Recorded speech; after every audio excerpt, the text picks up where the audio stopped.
welcome to the second annual Nellie Bly Award for Investigative Reporting, Ceremony and Roundtable Discussion. I'm Bruce Roeder, President and founder of the Museum of Political Corruption and its Center for Ethical Governance. Those of you who were here for our inaugural event last year will recall what a fantastic event it was, and we're looking forward to an equally wonderful evening tonight. Of course, whether it's the Oscars, the Tonys, or what we are affectionately calling the Nellies, what would an award ceremony be without thanking those who made this evening possible? I'll try to do this expeditiously before the exit music kicks in. I'd like to thank the award selection committee, including Thomas Bass, Chair, Susan Arbetter, Rosemary Armeo, Frank Anacarico, and Maeve Tour. Trustees who have worked to make this event a success include Natasha Amnesians and Veronica Medina Metzner. Those who helped with our Kickstarter campaign, including Eve Brewer, and WAMC's Joe Donahue, and Donna Kuba and Roshi Pavwani, and Alicia Scott Tether, who designed our posters, event flyers, and newsletters. And of course, a tremendous thanks to the many donors who made this evening possible. I know our esteemed panelists will be more properly introduced in just a moment, but let me take this opportunity to thank this evening's participants: Barbara Bartoletti, Sarah Berger, the Honorable Pat Fahey, Alexis Grinnell, Rabbi Nomi Manin, Donna Young, and the Honorable Joanne D. Yepsen, who will be moderating the discussion. We're delighted to honor New York Times investigative reporters Jodi Kantor and Megan Twohey as the second annual Nellie Bly Award winners. Kantor and Twohey are being honored for their reporting on Harvey Weinstein that served as a catalyst for the Me Too movement. In this regard, few reports have affected our social discourse of gender politics as much as Kantor and Twohey. Besides honoring the legacy of Nellie Bly, tonight's award is special for another reason. It expands our understanding of what political corruption is. When I first conceived of the idea of a museum of political corruption, in the wake of the Skelos and Silver scandals, I was understandably focused on the good old-fashioned kickbacks and graft and quid pro quos within the halls of government. But as I quickly learned, political corruption is more than that. It touches all sectors of our society. The powerful taking advantage of the powerless happens in many sectors. Corrupt power politics, including the power politics of sexual harassment and sexual abuse, can be found in the boardroom, on college campuses, in houses of worship, and, as the Weinstein case confirmed what we already knew, the casting couch. Tonight, of course, in addition to honoring our two Nellie Bly Award recipients, we reaffirm the necessity for a strong and independent press, the sort of press that enabled Nellie Bly to pursue justice by informing the public. Before I turn the mic over to Thomas Bass, the selection committee chair, I must offer something of an apology. We were hoping to have Jodi Kantor and Megan Twohey here live via Skype. Unfortunately, Megan was called away at the last moment to Washington, and we thought it would be best to have them pre-tape their remarks and questions our trustees presented to them. Having been in touch with Jodi, I know that she is deeply appreciative of this award, and I know, if possible, they would have wanted to be here with us. I am, however, delighted to acknowledge that Caitlin Rooney, Regional Director from Senator Kirsten Gillibrand's office, is joining us this evening. Caitlin, where are you? There you are. Thank you. So glad you could be here with us tonight.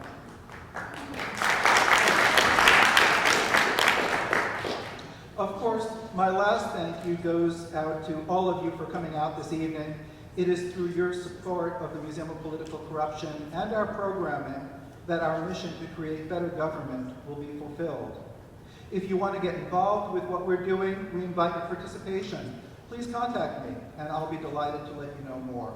With that, let me hand over the mic to the chair of our award committee, Thomas Bass, who will speak about the winners and the importance of their work. Thank you very much. Thank you very much, Bruce. We owe a big round of applause to Bruce Roeder for bringing us home. he's the spring, he's the motivator who's got this clock wound up and running, and we're very grateful to him for doing so. I have virtually nothing to say this evening because Bruce has already thanked the selection committee for the Nellie Bly Award for Investigative Reporting. I do need to thank the audience this evening. I need to thank the people who raised the money through a Kickstarter campaign. And I pulled up an interesting figure. Could you speak a little louder? Sorry, is this microphone not working? It's working now? Oh, there. How's that? Sorry. Yes, as I was saying, we raised the money for this. We've raised over $5,000 in Kickstarter funds.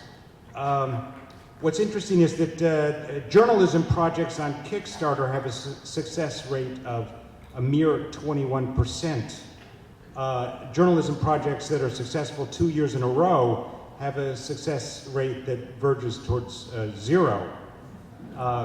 So there has been remarkable support for this award and remarkable enthusiasm. My Albany students put together the Kickstarter campaign initially. They put it together again this year. My great thanks to them for doing so. And I will thank them in advance for doing it again next year.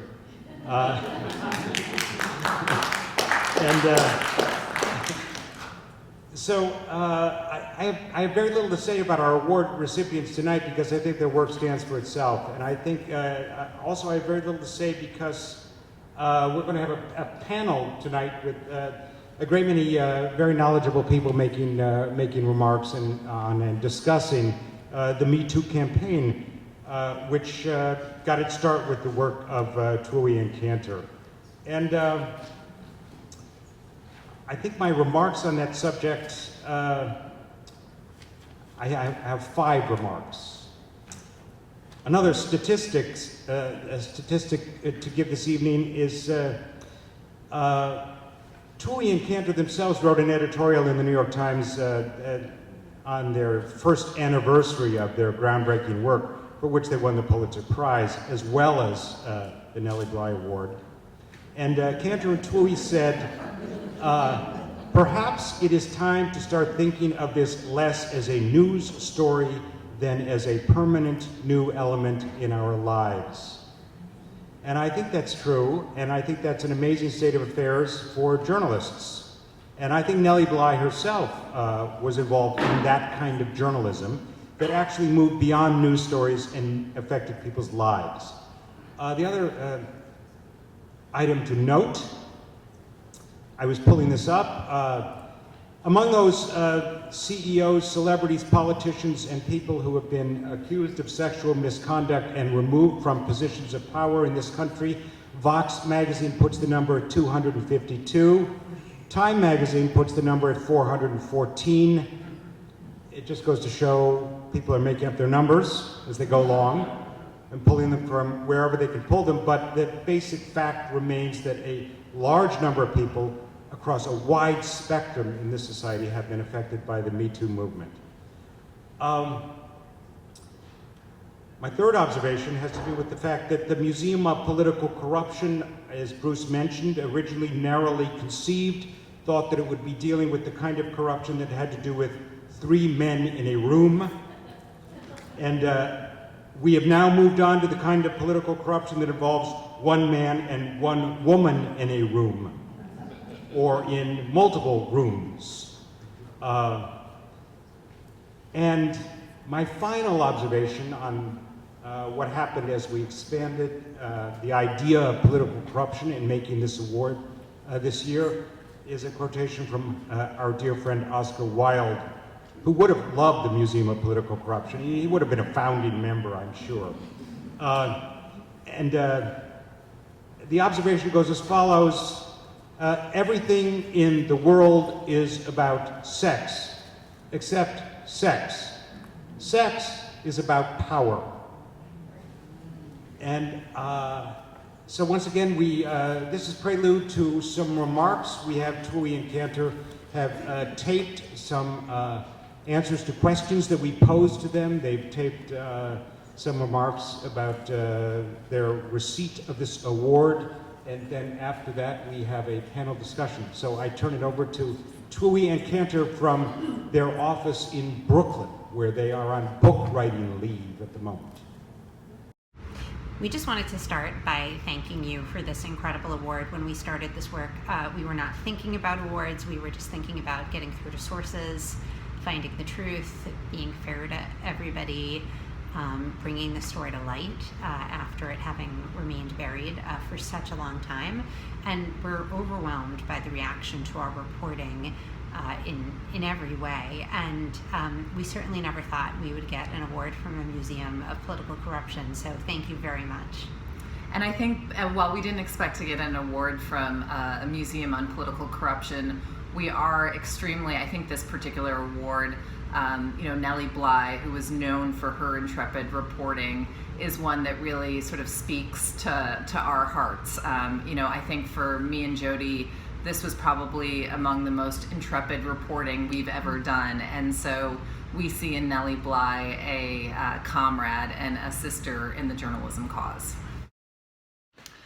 So the organizers of tonight's event were kind enough to provide us with questions that they had compiled that they thought the audience would like to hear.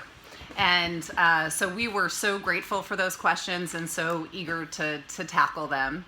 The first one was, what do you think the impact of social media has been on the birth and growth of the Me Too movement, and what do you see as the role of social media in its future? And this is a question that I really like for a couple different reasons.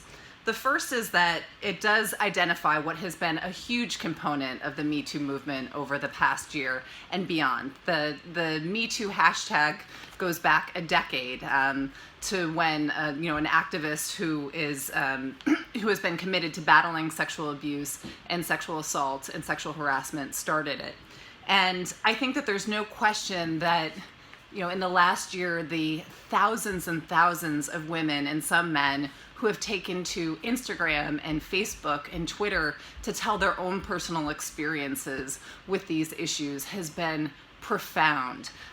It has, for so many years, victims of sexual assault and sexual harassment feared that they would be the ones to suffer damage to their reputations if they stepped forward and told the truth about what they had experienced. And I think that social media has really helped shift that power structure, that there is now, victims and survivors around the world have been emboldened to stand up and share what has happened to them.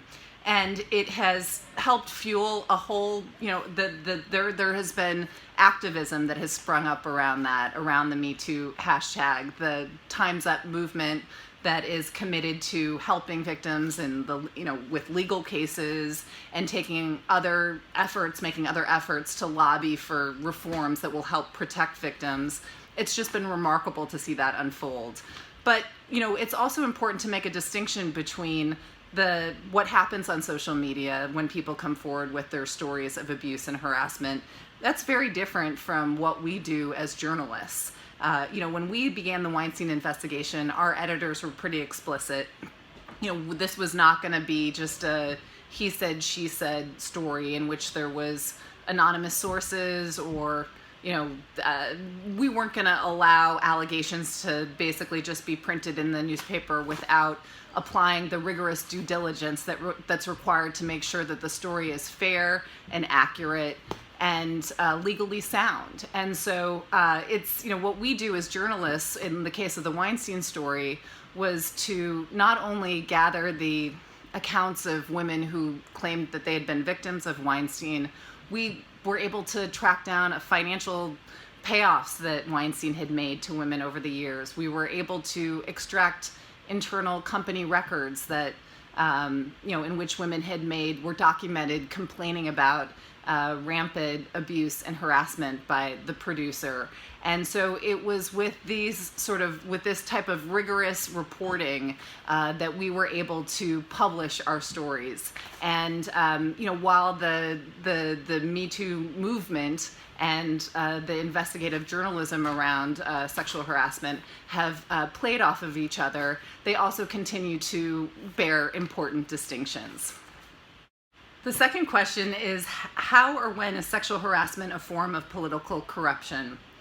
And I think that this is another really good question. I think that people can mistakenly think that, the reporting that took place over the, past year and several months was really just about exposing, bad individuals, specific predators, and nothing else. And what we realized, though, in the course of our reporting on Harvey Weinstein and what you've seen in the coverage of other powerful figures who have been ousted from their jobs over the past year following their sort of exposure for the predatory behavior they've engaged in, is that rarely did they operate in a vacuum. There were, and we as investigative reporters really felt like it was important to, once we were able to identify these decades of allegations against Harvey Weinstein, we were left with the sort of moral horror of how was he able to get away with this for so long. And the truth was that there were institutions and individuals who had helped enable his predatory behavior. And we felt it was just as incumbent to identify the sort of systemic failures and the institutions and individuals who had enabled him.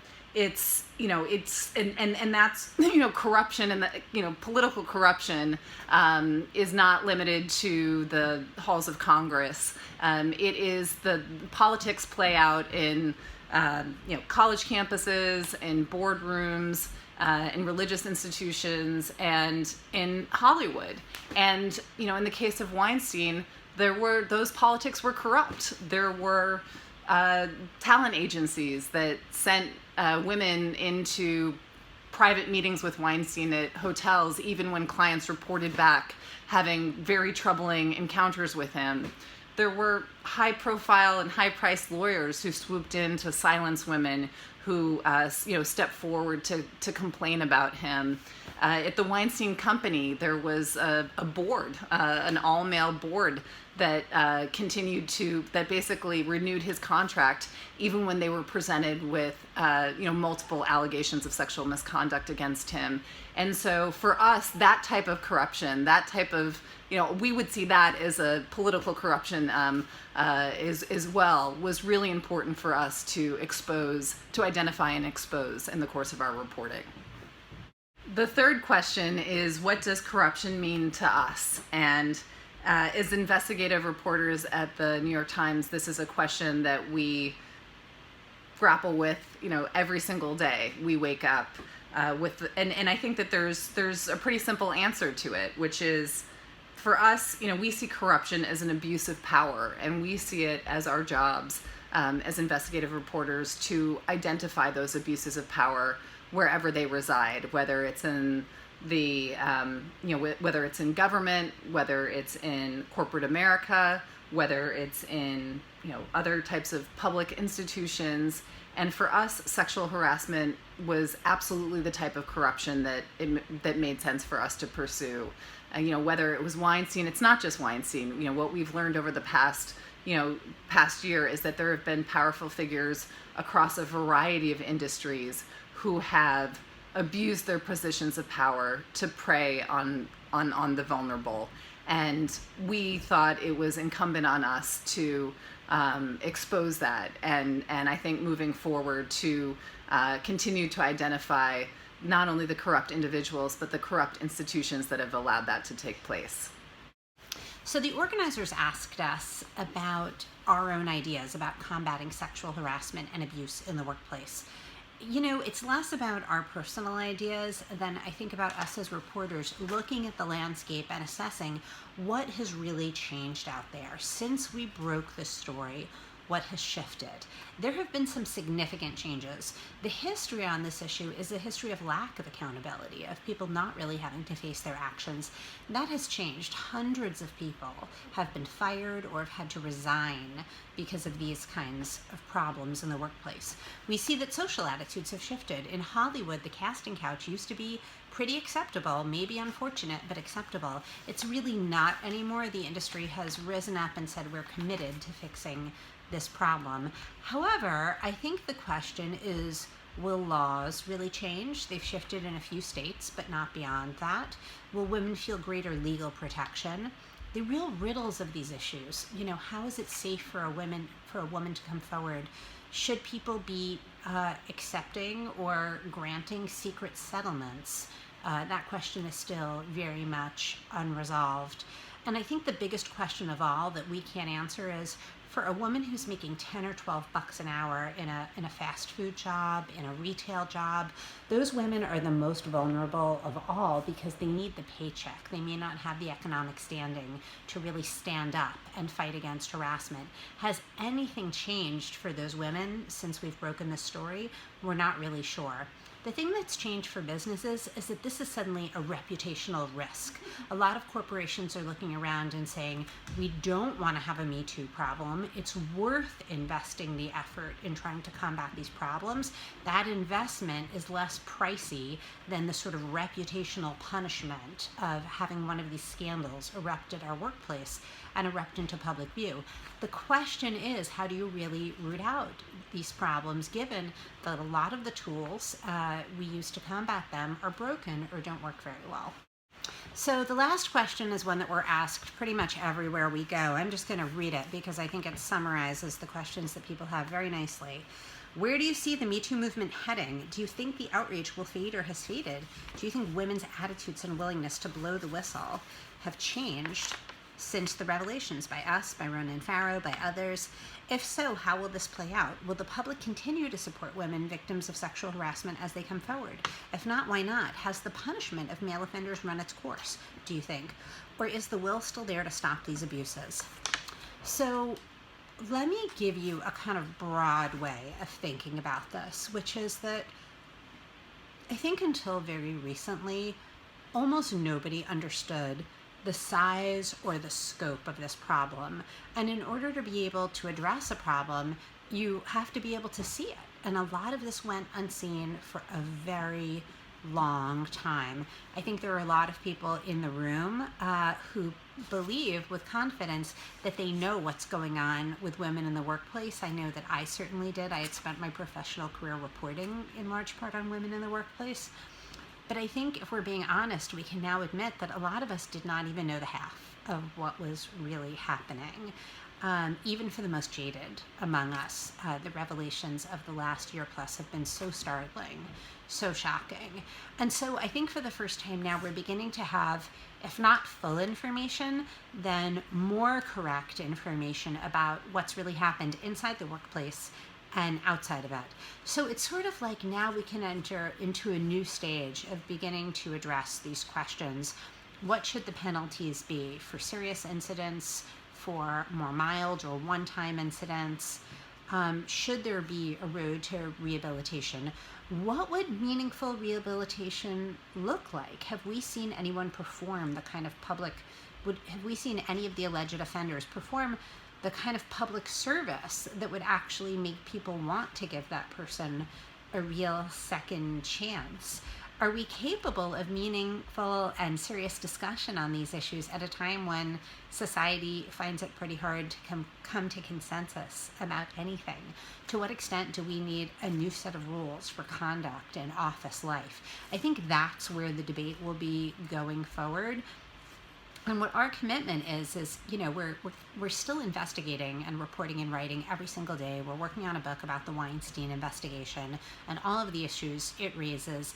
And what we want to do is use the tools of journalism, inquiry and fairness and hearing all sides and being tough on the powerful, not only to tell these terrible stories of harassment and abuse, but also to try to find a way forward and to promote the most constructive discussion we can. So again, thank you so much for having us. We are with you there in spirit. Tonight, we really appreciate the ability to be in dialogue with you, even if it's only by video. Have a fantastic evening, and thank you so much. Thank you. We will now proceed to the panel discussion, which will be moderated by Joanne Yepsen. I know Joanne will do a wonderful job introducing her panelists, but she's far too modest to properly introduce herself, so I will do it.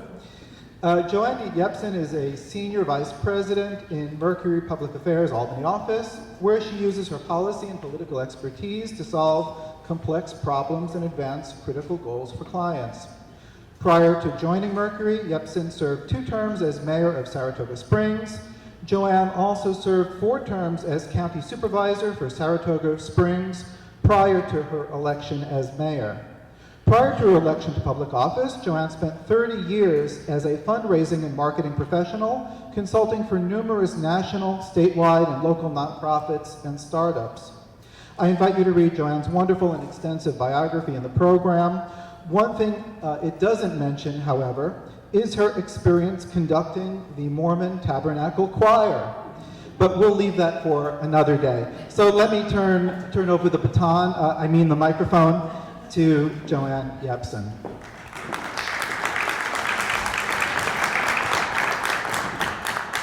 Thank you, Bruce, so much. It's such an honor to be with all of you this evening, and as I'm introducing them and making a few introductory remarks, I would like to ask our panelists to come up and have a seat at the panel table. First, let me say a special thanks to all of you for attending, for supporting this. I always felt in my 12 years of public service that shining a light on what public officials were doing, thinking, and how they were acting was critical, and that has not gone away.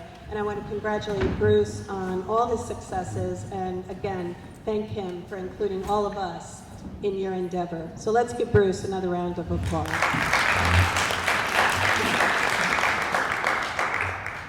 In 2020, this country will celebrate 100 years of the women's right to vote. 2017, New York State had its centennial for the women's right to vote. This year, on Election Day, we sent another 100 women to Washington, D.C. And we've also, thank you can clap for that. Also, we selected this week the first woman, African-American woman at that, as the leader of the New York State Senate.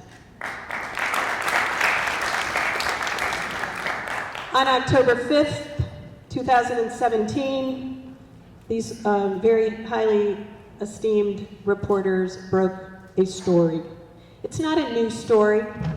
It's a story now with a name, with a hashtag. The hashtag is not new either. We've worn black in solidarity at events. But where do we go from here? The ERA is still not passed in this country. The ERA is still not passed in New York State. That will help. But this is about sexual assault and how the free press and the independent press help to move the women's movement and the ERA and everything that will make life a little more fair for women forward. And our esteemed panelists tonight all come wearing different hats. And that's what I just love about all the panelists. You put together an amazing evening, Bruce. Because it's not just happening in Hollywood, it's not just happening in politics or athletics or the media, but everybody has a story, and everybody knows somebody that has a story that has suffered from inequity, from human rights, from injustice.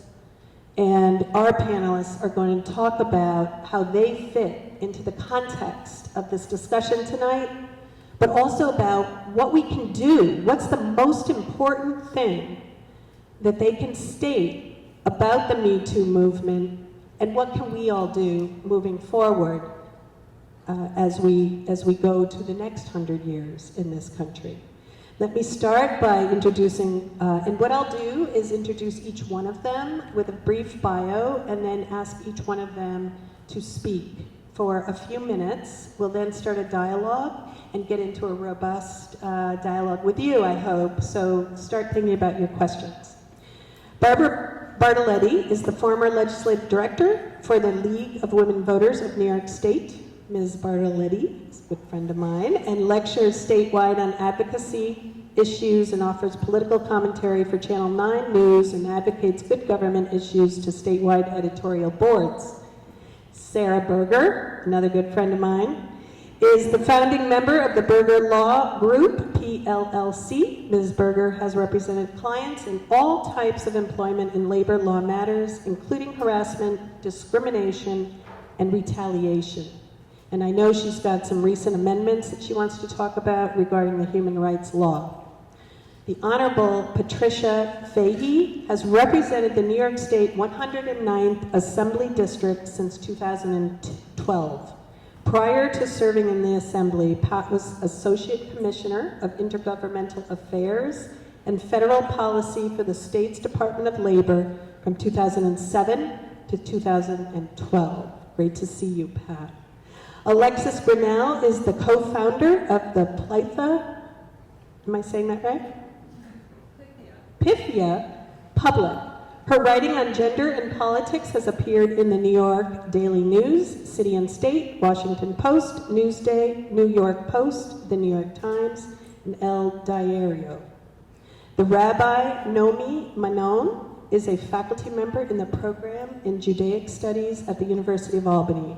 She has been the executive director of U Albany Hillel for 10 years and engages students in conversations about life, spirituality, politics, and relationships.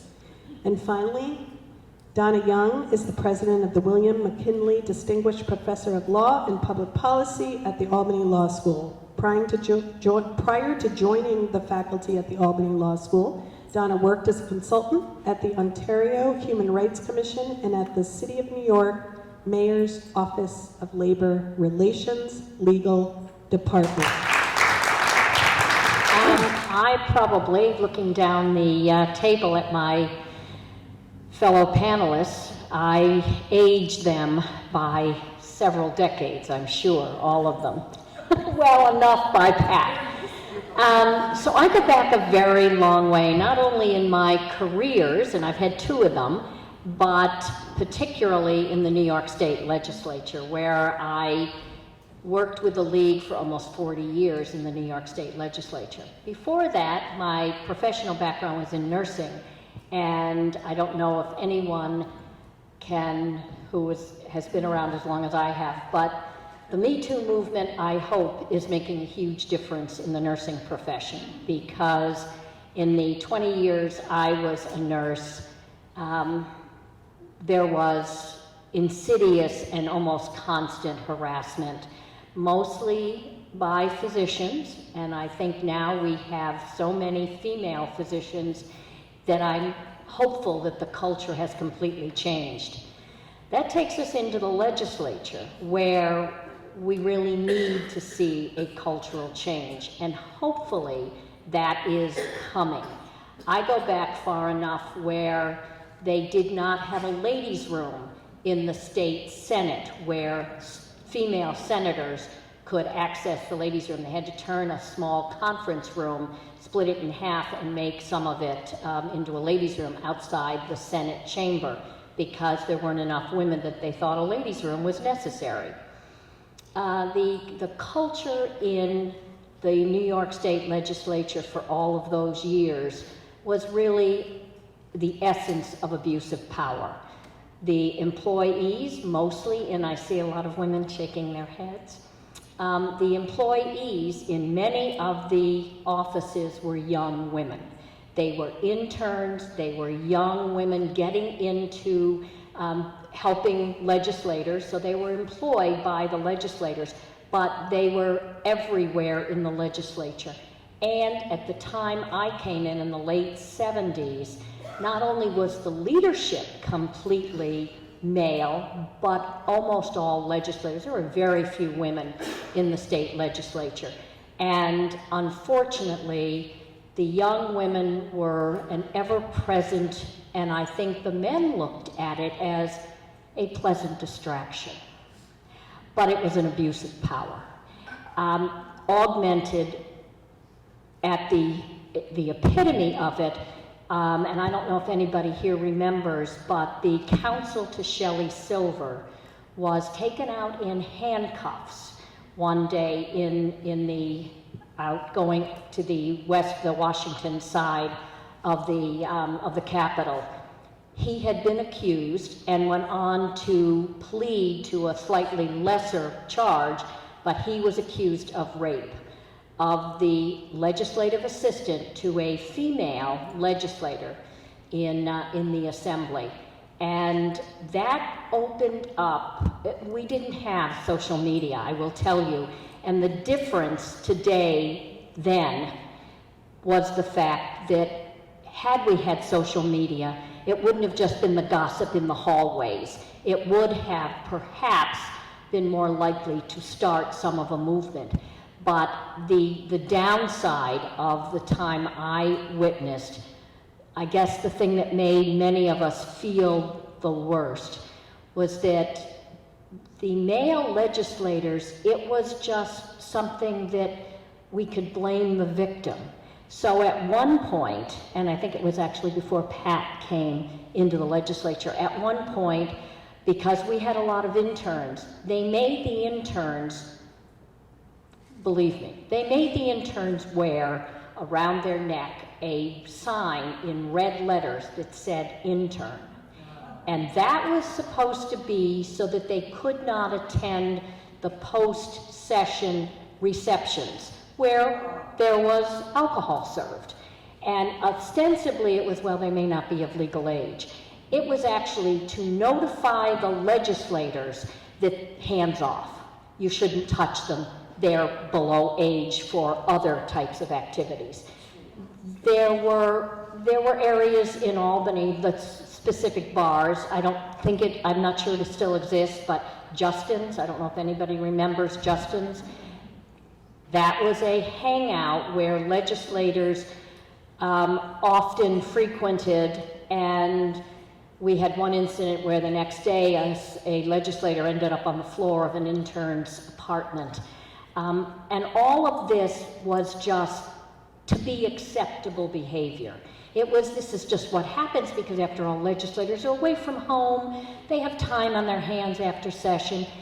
And until we actually decided, and it was, we had another incident, the legislator's no longer there. It happened in his district office, but it was so grotesque, and he was expelled from the assembly.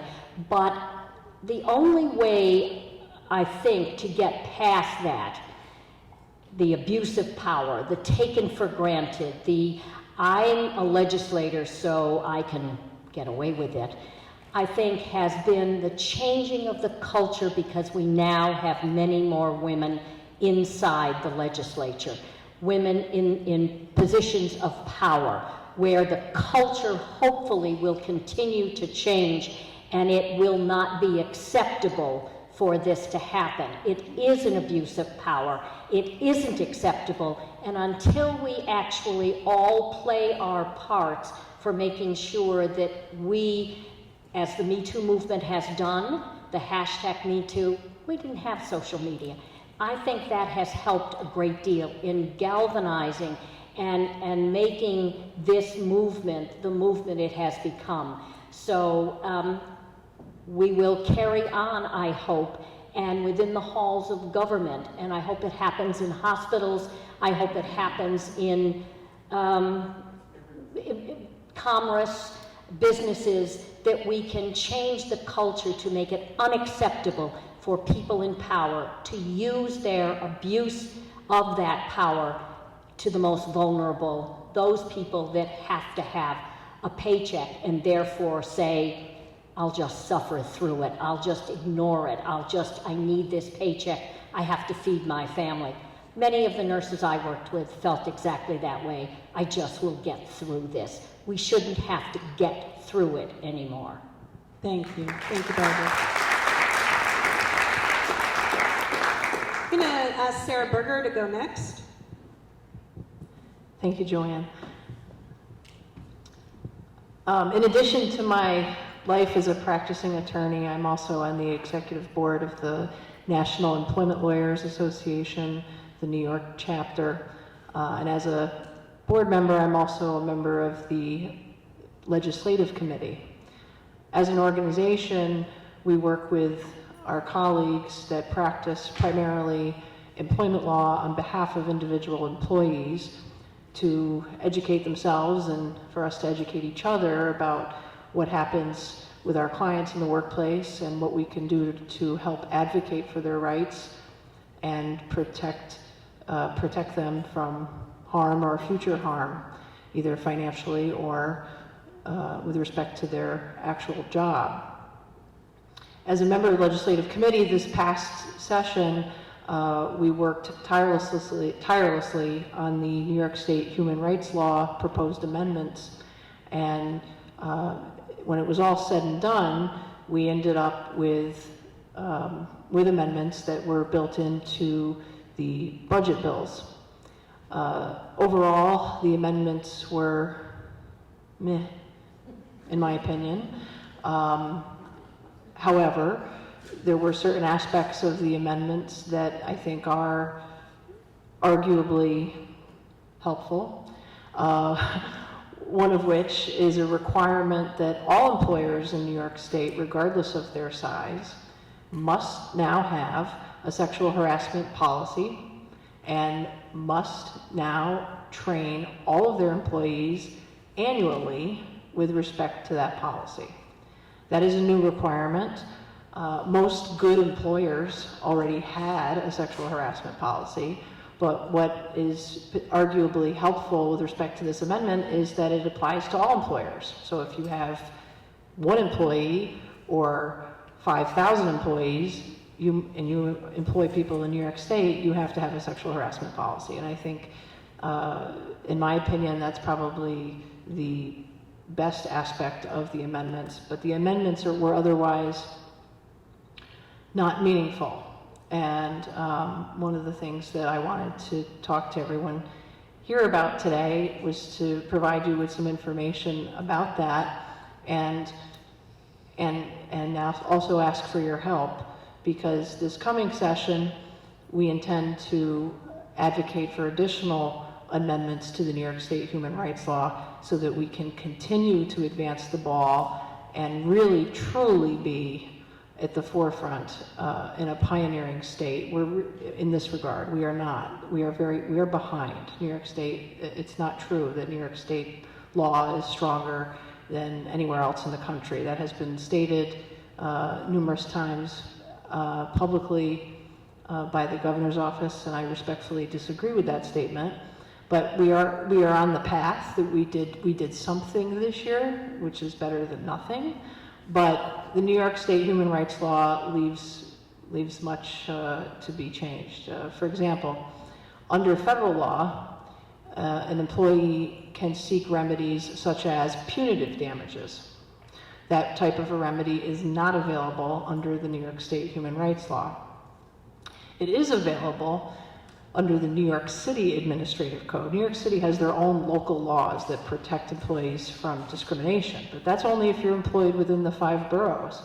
If you're employed outside the 5 boroughs, anywhere else in our great state of New York, you are not protected by New York City law. You're protected by the New York State human rights law, potentially, or federal law, potentially. Federal law does not apply to all employers. Title VII of the 1964 Civil Rights Act protects employees from discrimination on the basis of sex, but it only applies to employers with 15 or more employees. If you're a small employer, the state law applies to you. It applies to all employers for sex discrimination. So my point is, there are remedies that are available under federal law, under the local city law, that are helpful, that we don't have in upstate New York. And what we'd like to do is, that's one area that we're hoping as an organization that we can convince the state legislature and the governor's office to improve. In addition to available remedies, we'd also like to change the standard within which an employee has to prove discrimination. That's not an easy thing. To be a plaintiff and try to prove that you've actually been discriminated against is extremely challenging. And it takes a lot of courage on behalf of a plaintiff to actually do that. And I'm hopeful that through legal mechanisms and policy, we can continue to further educate people about their rights. Many employees don't know their rights and don't know what to do or where to go. And I think that these types of conversations and panels and getting together and having these conversations, hopefully people will be more educated about those topics. Thank you very much for coming tonight.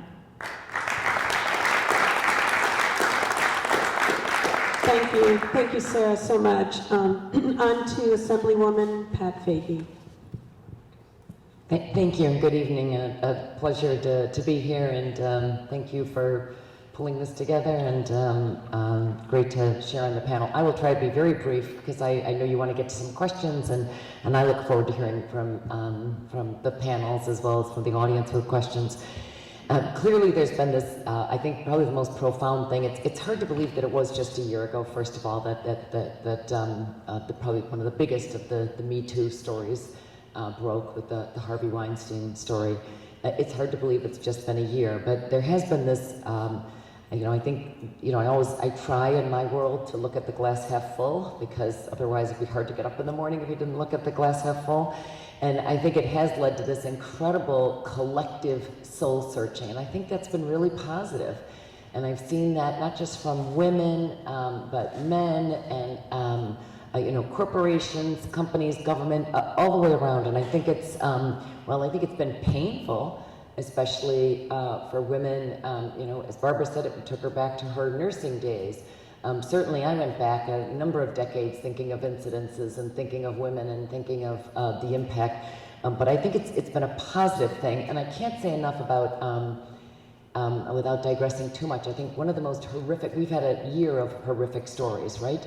But one of the most horrific of all of them is the Khashoggi, the murder and dismemberment of the reporter from one of the most renowned newspapers in the country, if not in the world, right? And so I guess the best part of tonight is to see and to hear those reporters talk about the power of the press and the story they broke. And yes, while they gave credit to social media, and I tend to at times be pretty negative about social media because, we've seen the negative side, from Russia, from the vilification we all know the negative sides to the effect it's having on children, or the addiction of social media and screen time. So we hear a lot about the negative side. This is probably one of the most positive pieces of social media. In fact, I don't think, as Barbara said, it wouldn't have taken on such a life without that social media. However, the story was broken, and the story was verified, vindicated, became rock solid because of true investigative reporting, not because of the retweeting we might do or because of our own stories on social media. So I think that's one of the most positive pieces about it, is that we were reminded of the importance of the free and independent press, I think they said. Then just a couple of other things. I couldn't agree more. I say all the time, this is, in the end, the best way the best to come out of this will be really changing the culture, and that is still underway, and I think it is going to take some time. But we, again, looking at the glass half full, I think there have been tremendous strides made. I was saying to Barbara, I think we had a jump start in the New York Assembly. I came in at the height of the Vito Lopez scandal, if you will, and the harassment issues around that. Barbara reminded me Michael Boxley was long before then, but the Vito Lopez thing gave us a jump start. So we had already begun some of the work on sexual harassment policies, and I know in the Assembly we're considered to have one of the strongest policies, stronger than California, where we read about, and certainly stronger than Congress, although I think now we'll see that adopted in the, some version of that adopted in the New York Assembly. But the bottom line is, as much as we try to change the culture, I think one of the things that, maybe one of the reasons we're all here is how do we maintain the vigilance to make sure the beginnings of these cultural changes and shifts that we're seeing are maintained and that we truly are changing the workplace. And I'm just going to stop there because there is just so much to talk about. But again, it's thank you for doing this. I see it all as very positive. Thank you. Thank you, Assemblywoman Alexis Grinnell. Oh, sure.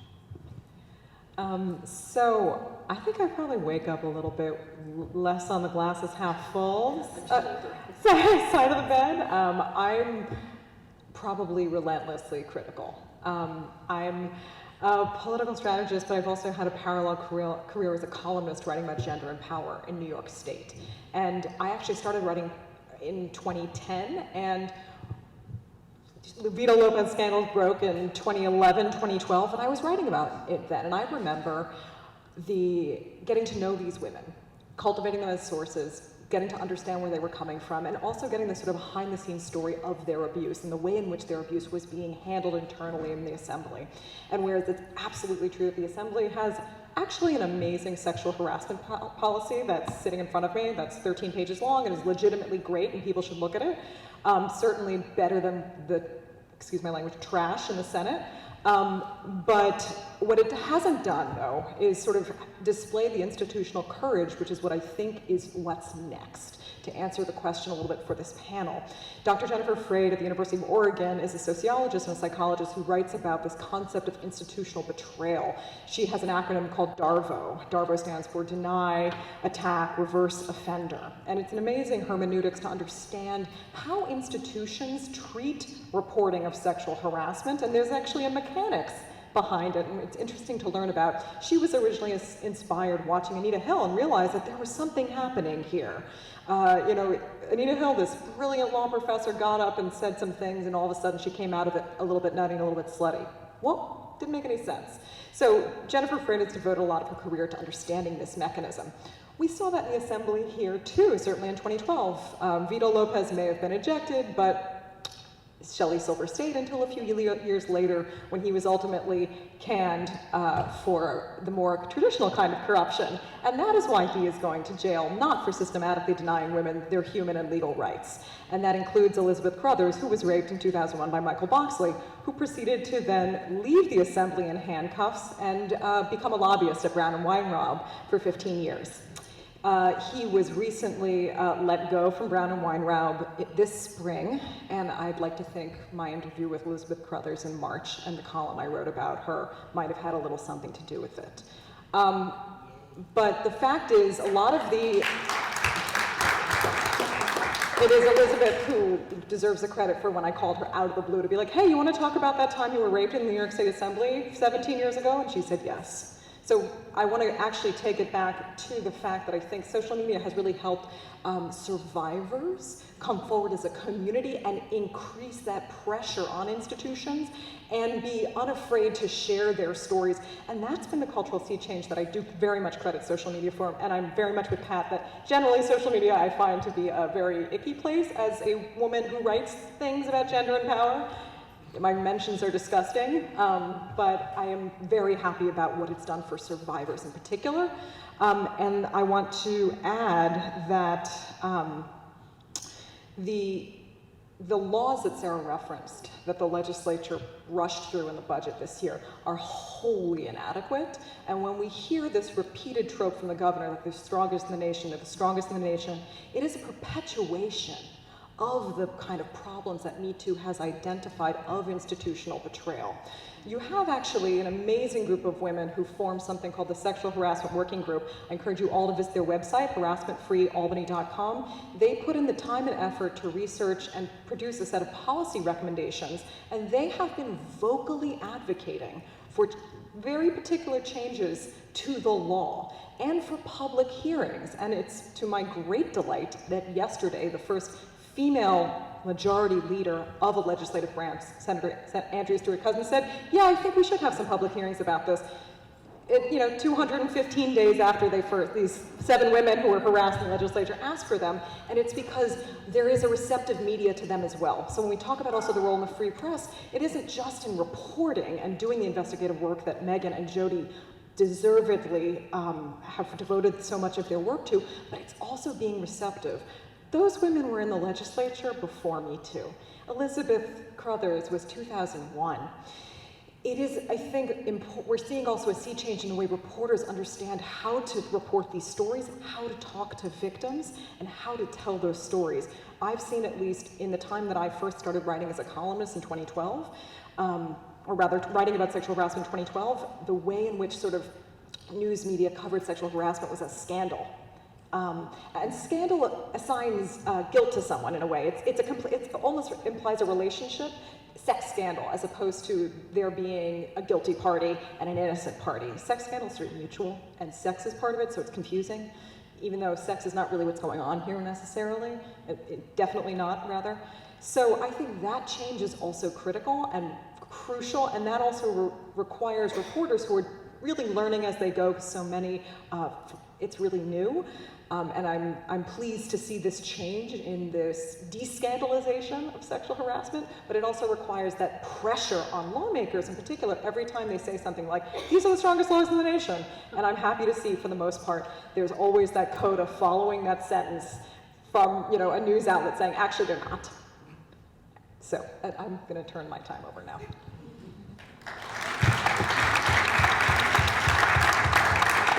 Thank you, Alexis. That was great. I'm going to go to Rabbi Nomi Manon. Okay, hello everyone. Thank you for having me, and this is such a fascinating panel. I love being on it. I'm learning so much. So I work at SUNY Albany, UAlbany, and I feel like I'm here to talk about 2 different groups. I have, the higher education piece, and then also the religious institutions piece. As a rabbi. So I first wanted to talk a little bit about higher education. I think that these 2 demographics, so to speak, are interesting because they have very different stories in terms of organizational culture, in terms of self-reflection, and also in terms of action, although both I feel are moving forward. So in terms of university culture, universities have been looking at gender inequality and sexual assault for quite some time, actually. So Title IX was passed in 1972. It was a federal civil rights law that prohibited discrimination on the basis of sex in any educational program that received federal funding. And then later, the Supreme Court decided that sexual harassment and violence was part of that as unequal treatment. So students on campuses have this unique tool of Title IX, which helps universities figure out how to report sexual assault crimes, how to investigate harassment complaints, and also offer educational programs on campuses. And that's something that has existed for quite some time on campuses and has been a tool for students. But there's definitely been a change as this Me Too movement has gained momentum.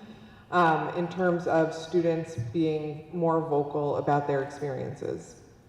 So universities definitely have been recognizing sexual assault as a problem on campuses. There was a study in 2015 that found that 23% of undergraduate women suffered from sexual harassment in college. And studies like that have really forced universities to put into place educational programs that hopefully help to prevent assault and to also support students on campus.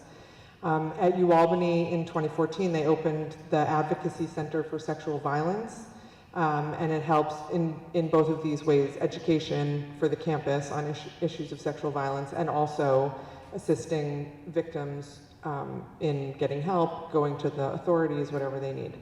And so a lot of universities see the importance of both of these pieces, right? Education and then supporting students to help change the culture on campuses, which even though there are laws in place doesn't mean that the culture changes necessarily.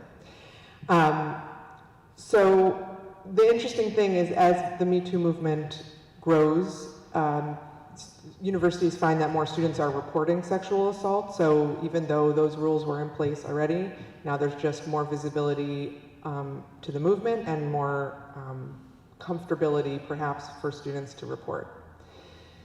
So the second piece is about religious institutions. And I'm not a congregational rabbi, I work at Albany, but I think I can speak at least to the Jewish communal piece of this conversation. So unlike the laws that sort of pushed higher ed to face the reality of sexual harassment on campus, religious institutions have been much slower to engage with this work. So for Jewish institutions, and I sense that it's true probably for other religious institutions, there tends to be a sense of this doesn't happen in our community. Yes, it happens in Hollywood or out there in this big corporation, but it doesn't happen in the Jewish community. And I think the Jewish community and other religious communities wanted to really believe that they were immune to the problems. But the interesting thing is that in the Jewish community, there have been organizations doing work around domestic violence for decades, but not really looking at sexual misconduct in synagogues, summer camps, schools, community centers. But the Me Too movement, I think, as it has spread, it has really forced Jewish communities to see that they are not immune to this, that they, just like other organizations and institutions, they're subject to the same kind of issues of power dynamics and inequity that exist elsewhere. And so there have been, in the past few years, a few Jewish organizations that have been born that really want to tackle this problem. And one organization is called the Safety, Respect, Equity Coalition. And they work to ensure that Jewish organizations, as a workplace, have rules in place about sexual harassment, education, about sexism and gender discrimination. And there are actually most major Jewish organizations in this country right now, so Jewish federations, JCCs, Hillel International, have signed on to their pledge to do this educational work and training of leaders and boards and making sure that people know their rights and understand what to look for.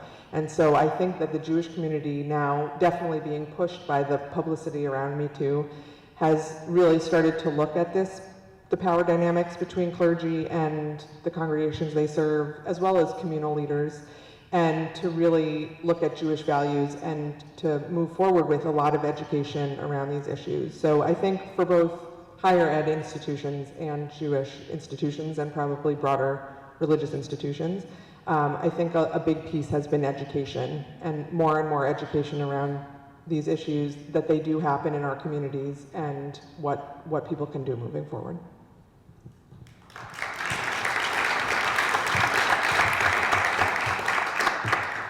Thank you so much. And last but not least, we'll hear from Donna Young from the Albany Law School. Thank you. So I'm really pleased to be here tonight, and I want to begin by saying that the Me Too movement has been an incredible development, I think. I have been teaching sexual harassment law since 1993. That was only about 2 years after the Anita Hill, Clarence Thomas debacle. And I have to say that my entire approach to teaching sexual harassment law has been informed by some of the observations that I made during that hearing. And one of the things that I think is really important, and I think that the Me Too movement has great potential in doing, is bringing to light the nature of sexual harassment and its intersections with race discrimination. And so as a Black feminist interested in civil rights and women's rights, I'm constantly asking myself the question, when I look at sexual assault law or sexual harassment law, where's the race issue? And when I look at race discrimination, I ask myself, where's the sex issue? How are these things interacting? And so this semester, I've had the incredible pleasure of, well, pleasure is one word. It's also been one of the most difficult courses I've ever had to teach. but I've been team teaching a course called Race, Rape Culture, and the Law with the chair of the Women's Studies Department at Albany. And the approach that we're taking is an intersectional approach where we focus on the legal role or the law's role in not only ameliorating sexual assault and sexual harassment, but in perpetuating sexual assault and sexual harassment. And so one of my hopes for the Me Too movement is that it expands to make a very explicit link between the way that sexual assault has been has been really central to our national identity, right? So you cannot look at the law's role around sexual assault without going back in time and realizing that there was no crime of sexual assault or rape against female slaves.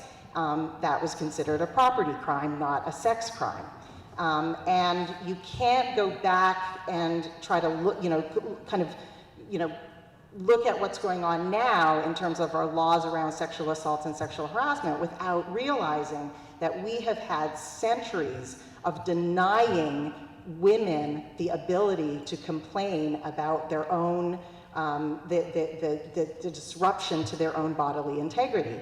And so in this course that I'm teaching, it's making those links. It's helping my students make the links between, Celia the slave, who was 14 and who was raped by her master from the time she was a young child to the time she was an older teenager, where she finally kills him in self-defense. There is no self-defense for a slave at the time that was available. He had every right to rape her and do whatever he wanted to hit her as his property. Through the course, we move up in time. We look at both the civil rights movement and the women's rights movement, and we see something that's kind of hidden from our national narrative about civil rights. Rosa Parks. We all know who Rosa Parks was, but we don't know how she got her start in the NAACP and the civil rights movement back in the 1940s. She was the investigator for the Recy Taylor rape, a young woman who was coming back from church with children, who was raped by 5 men, and of course the men went free, 5 white men. Her introduction into the civil rights movement was an investigation of the rape of a black woman. That was her kind of introduction into the wider movement.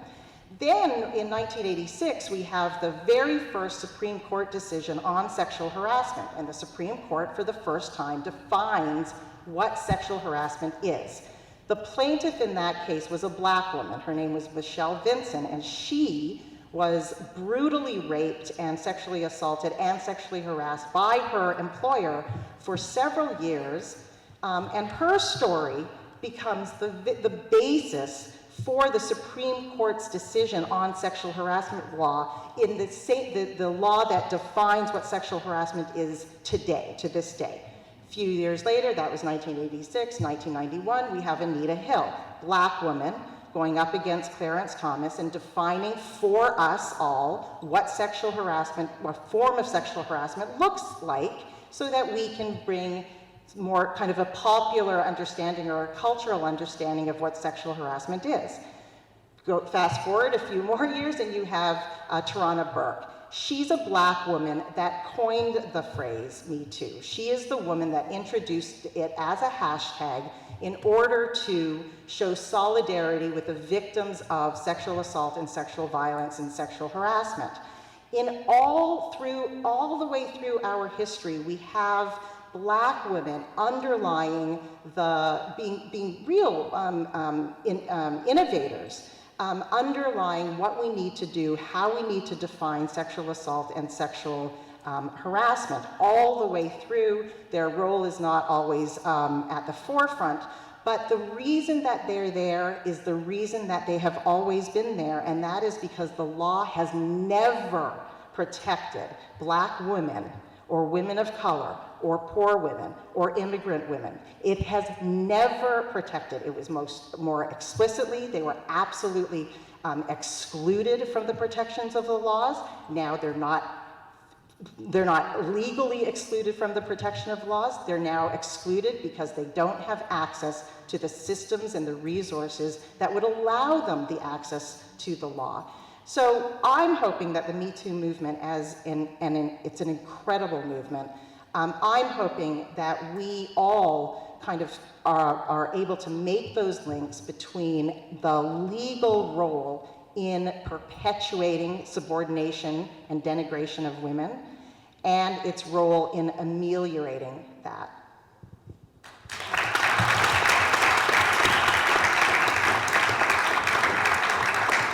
This panel is amazing, so I'm going to turn it over to all of you to ask them questions, because as you can see, the sexual harassment problem has existed for centuries, and as long as we can go back in time, and we still don't have a really proper law or solution nationally or on the state level. This runs through the religious community, this runs through the press, this runs through the legal community, and so on. So legislatively, we heard, so let's get right to you and some of your questions, and I'll just walk around with the mic to make sure everybody hears your questions. Yes, first. I actually have two, and I'm scared of being greedy, so should I just ask the two and then, actually there's the first one I'm really... Here, let me give you the mic. Okay. I feel like a guilty feminist asking this, but do you sometimes think that sometimes there's a focus too much on little things like being called honey or something that might dilute the movement? Are there some things that should be overlooked to concentrate on the more egregious forms of behavior?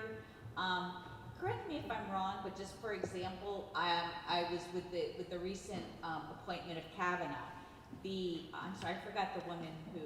Christine Blasey Ford. Yes, I mean, I believe she had a legitimate case, but then there was another woman who came forward and claimed harassment because I believe he exposed himself to her, and maybe I'm wrong.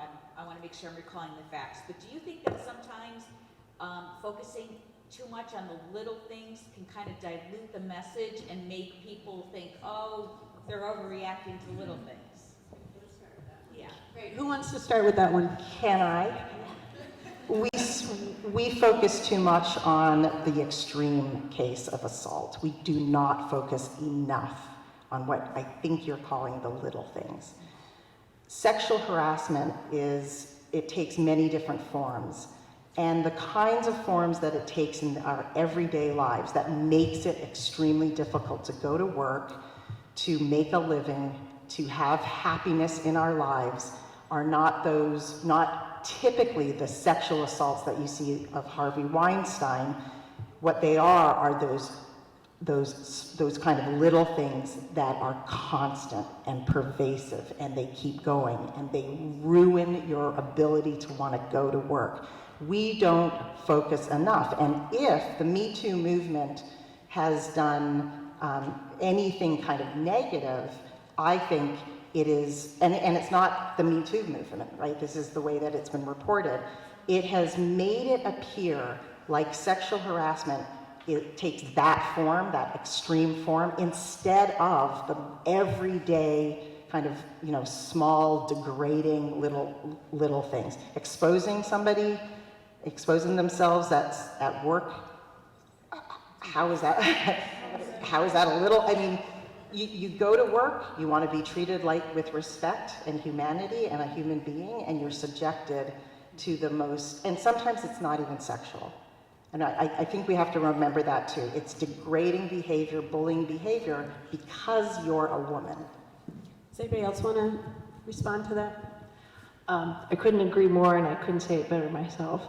But I'd like to add to that sexual harassment is not necessarily overt in nature, and it's not necessarily sexual. And I think that is the point. And going back to what I was talking about earlier, in that same vein, when we were working on the legislation this year, we were really doing around a very serious damage control, because the initial bill that was voted on by the state Senate defined sexual harassment as only being sexual in nature. And that's where we started this year off in New York State.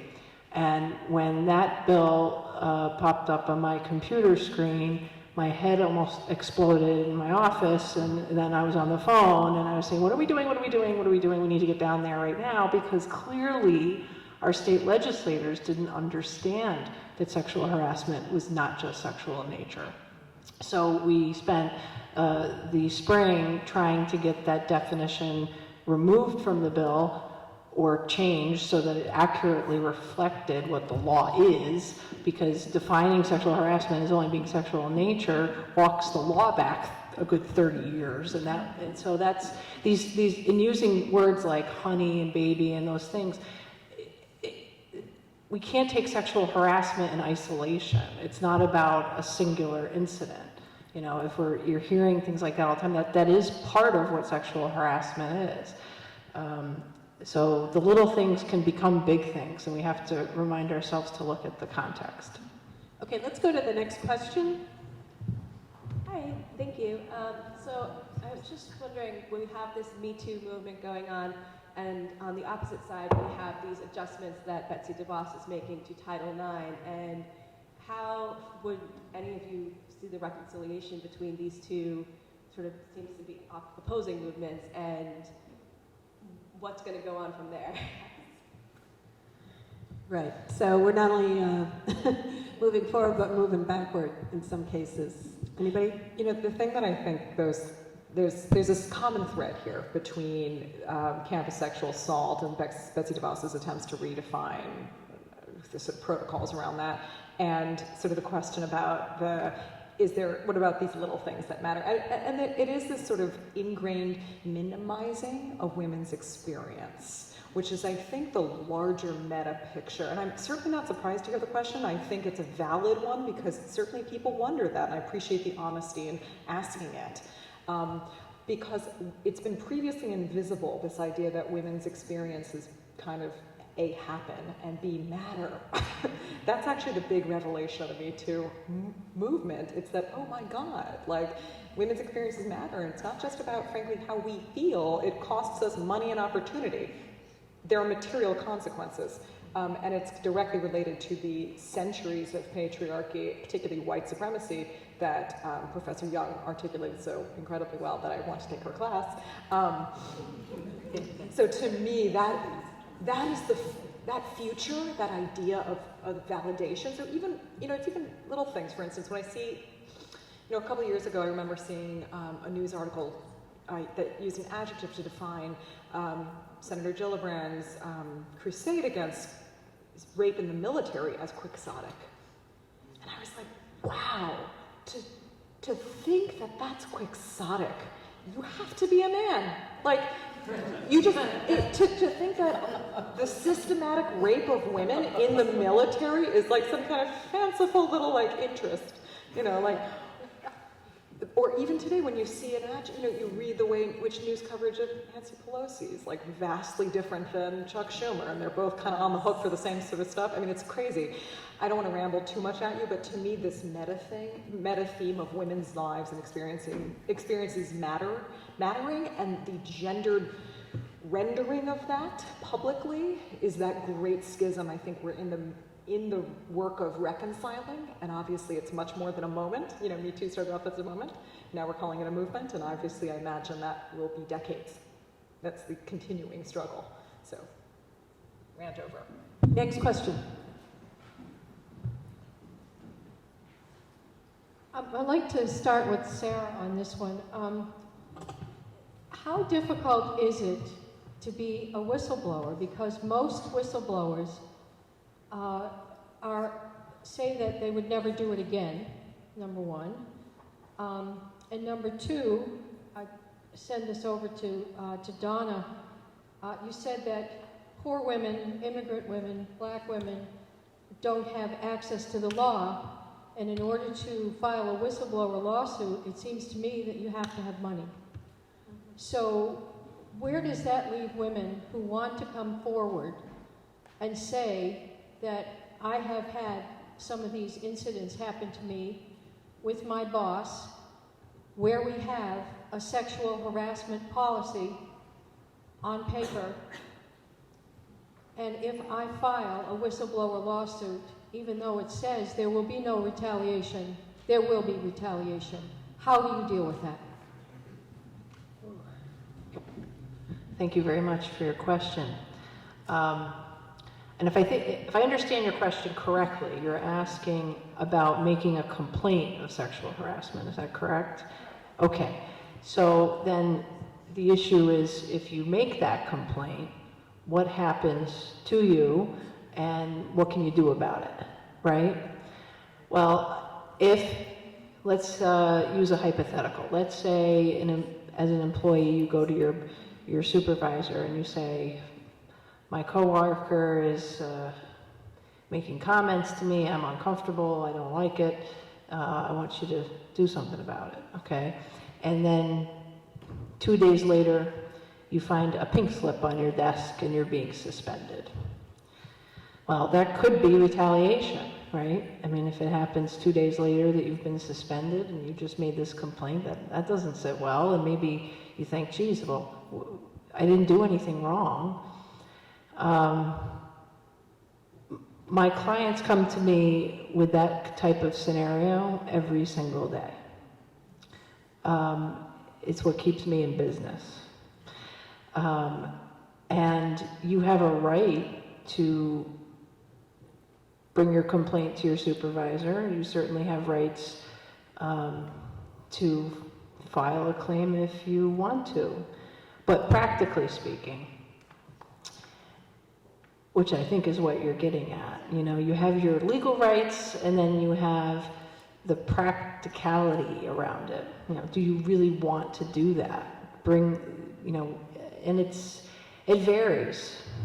If I have a client that's lost their job and they were making, and they can't find another job, then you have damages, and then it may be worth your while to bring a legal claim. And you don't necessarily have to pay an attorney by the hour all the time, and that's where it gets back to what I was saying before about the law and us making efforts and putting pressure on our elected officials to make these improvements and amendments so that you can bring a claim if you want to. It's very hard if you don't have a right to attorney's fees, for example. One of my favorite examples and things to talk about these days in the New York State human rights law is that attorney's fees are only recoverable for sex-based discrimination, not for any other type of discrimination. So when I represented an African-American gay female against her employer, she fit in 3 different protected categories. When I spoke at the New York State Legislative Women's Caucus in February of this year, I pointed out to the governor's people who were in the room, I said, please, please, please, whatever amendments you make to the human rights law, please make them apply across the board, because I can't take my client and pull them apart.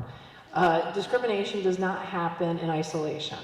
And that client was a client that I represented and brought both race and gender discrimination claims. And then what am I going to do? I'm going to say that, oh, well, you can get your attorney's fees for the sex-based part of this, but not the race-based part of this. I mean, it's totally idiotic, but the truth of the matter is that's the state of affairs in New York State right now. And it's quite frankly shameful. So what we really need to do is change the law. Attorney's fees should be available so that you have that protection and those potential options to you if you want to be able to pursue it. I could go on and on and on and on about this, really, but thanks. We did want to get Donna's response as well. I won't add much to that because I thought that was a good question. The only thing that I would add is that they're not women who are complaining about sexual harassment are not technically whistleblowers.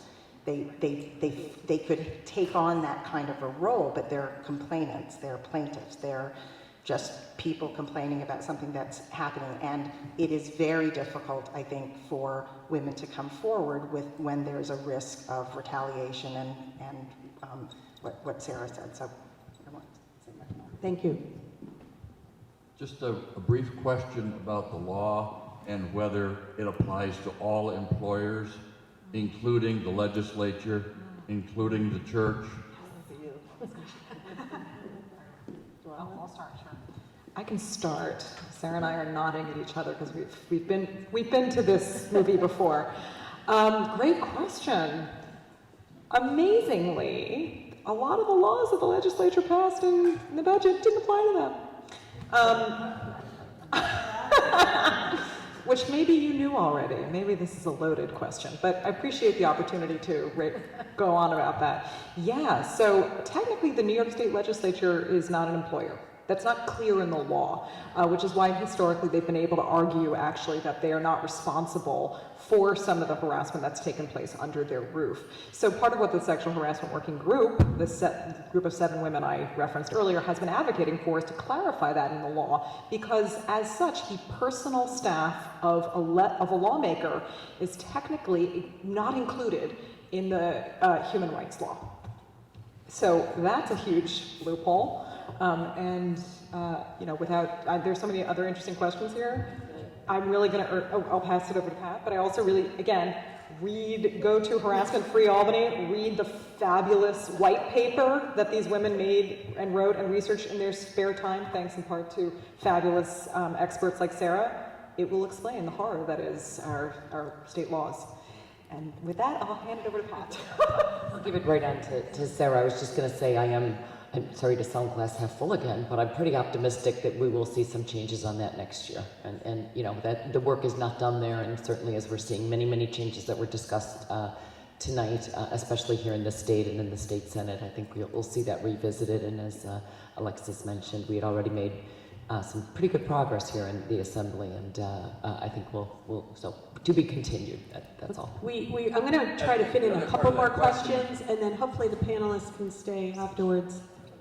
Could I ask the other part of that question? Was the church, does it apply to the church, or does the First Amendment preclude that from applying? It depends on the role. As an employer, it applies to the church. Okay. So if a church can be sued for sexual harassment or sexual assault or race discrimination, it gets a little bit more complicated, I suppose. And I did read, it also applies to subcontractors. In other words, if you're a construction firm and you're subcontractor, so it does apply there too. That you're liable as well, and I think that will prove to be one of the more effective pieces of that. The church and state, I'm not. Thank you. So with the exception of the newly appointed Justice Kavanaugh, former Senator Al Franken, and to some part Donald Trump, the majority of these Me Too cases are being tried in the court of public opinion and not the court of law. How does that limit the progress of the movement, and will be moving these cases to a court of law help progress and solidify laws being changed? Great question.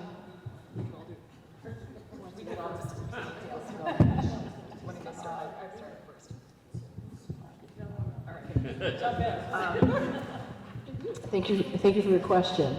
I believe that historically, and maybe Professor Young could confirm or deny my opinion here, change has really been effectuated through litigation in the courts in terms of the law. For example, the U.S. Supreme Court held in, 1880 or 85 or somewhere around there, in Plessy versus Ferguson, that separate but equal was okay. That's where that notion came from. It took Brown versus Board of Education in 1954, how many years later, to reverse the law? That was all done through the courts. Then we didn't adopt the Civil Rights Act until 1964. So, I think that the most meaningful change comes through the law and through litigation and over time, and that helps to change our culture ultimately and how we think of things. However, I I think public opinion, you can create a movement by, which Me Too has, by creating the public opinion. And I think public opinion got so, it reached a peak, and even the Al Franken, who was a comedian, and whether it was part of his routine or whatever, but the public opinion turned against him.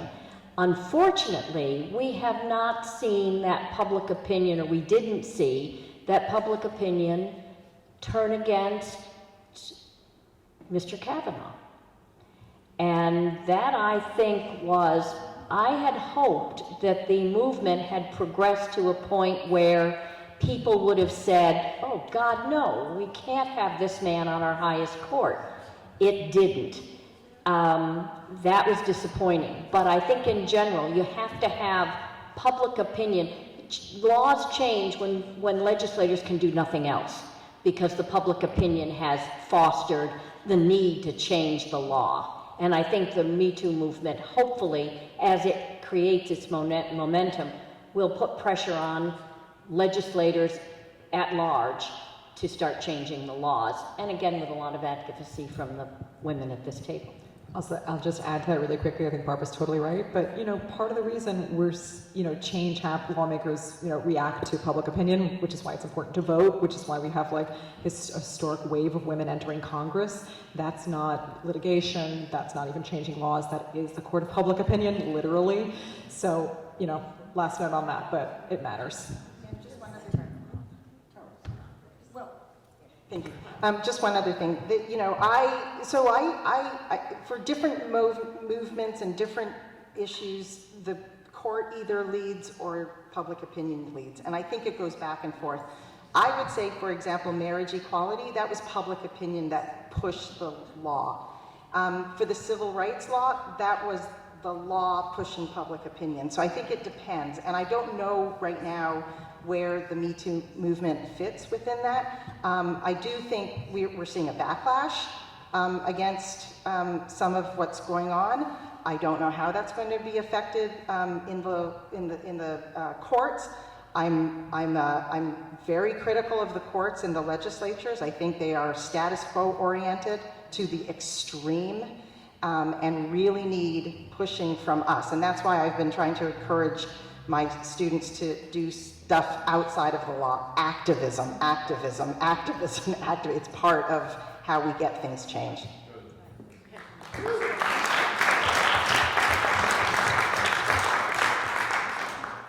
Oftentimes, in case of sexual harassment, you have the perpetrator and the victim, and it's most of the time is a male perpetrator and a woman victim. And then bringing back this other element, which is public opinion, or you still see